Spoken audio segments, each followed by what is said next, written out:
There's just a lot of people would start the wrong way. What they do is they'd cut the legs first, the sides, miter them, put this one up, put this one up. Well, now you got to cut 2 perfect miters to fit into that, and you have no option. It's either fits or it doesn't. If you started with the top, cut your 2 miters, nail it on, then cut your miter on the leg, and you put it up there, and it's out a hair, you could have a choice to recut it, or you could say it's just out a 64th, move it so that it fits tight, glue it, nail it, then you start bend your molding just out a little bit. So it's going to come down, literally it'll come like this, and then you're going to straighten it out. But it's so minuscule that you're not going to see it, right? So you just... Can you do this and lay it on the floor, like to the top, and then make sure you have the stuff laid on the floor before you put it up? Nope, I would just cut it and stick it up. So what we'll do here... Are you saying put the top on first? Yes. Yeah, and I'll show you why. We'll do that real fast here.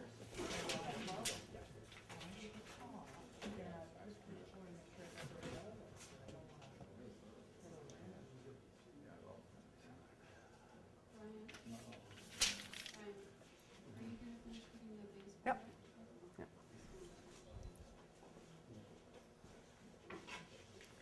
Okay.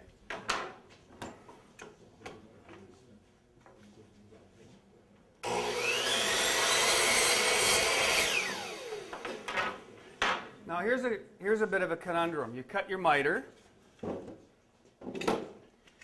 you got to measure a length.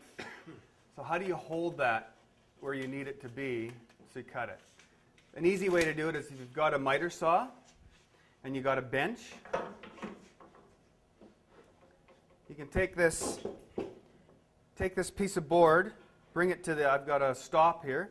Bring it right onto the edge of that stop so you can see. Now you can hook your tape measure on here and go to wherever you want. Okay?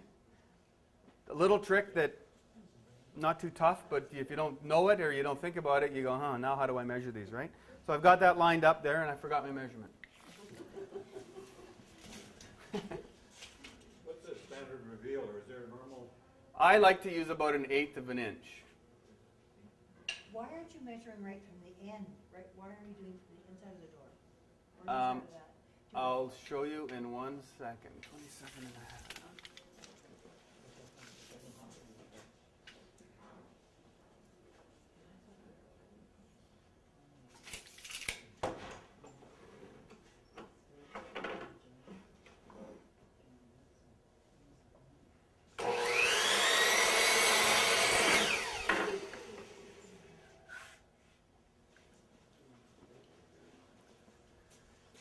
The reason we're not measuring from the inside to the inside, because I don't want to try and make this completely flush like that. Because then when you paint this, you're always going to see that line. It's going to be in and out. It's not a very good way to do that. If you move that back 1/8 of an inch like this, then you can run a little bead of caulking down there, and it looks like you designed it that way. If you go and put it like this and paint it, you'll see that mark, you'll see that line, and it ends up looking like you really didn't know what you should have been doing, okay?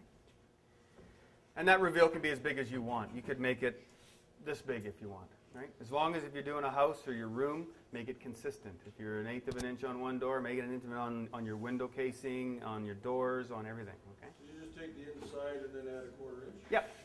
Yep.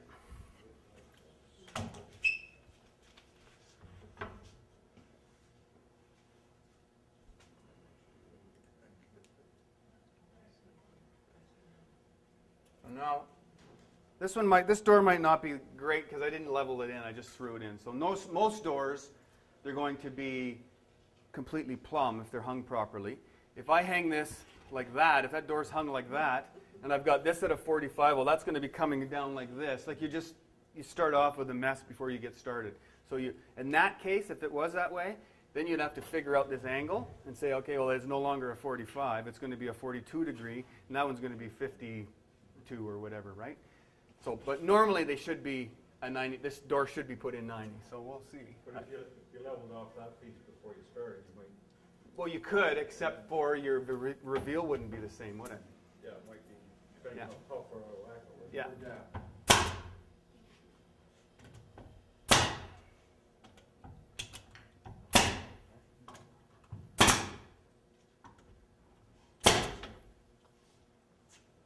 you cut those angles, is your saw at straight, like 90 degrees? These? But you don't have it tilted? No, it's straight 90 degree this way, and you're going this way with it. Right?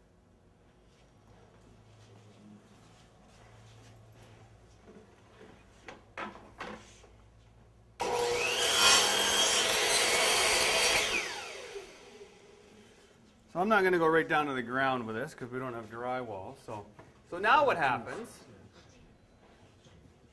when I put this in here, let's just pretend it fit and it was the 1/8 inch reveal here and it was starting to move out a little bit on the bottom. If that fit really good there, you could just nail it, and then just slowly start bending this back out. Your joint's going to stay good, and you're going to keep your 1/8 inch reveal all the way down. If I'd have put this one on and this one on, how do I do that on this top one? Now I'd have to cut this miter, that miter exactly, and let's pretend I'm a 1/16 of an inch short. You're short. You can't move it. You can't play with it. If I cut this one, if I was going right to the floor with this, and I was a 1/16 of an inch short, well, you're going to be a 1/16 of an inch off the carpet. Is anybody going to see that? Never. So you're going to, it's just a lot easier to do.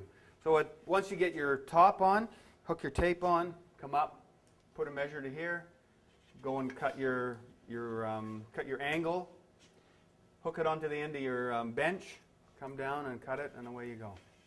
So all you got to remember on these is you've got a left-hand miter and a right-hand miter.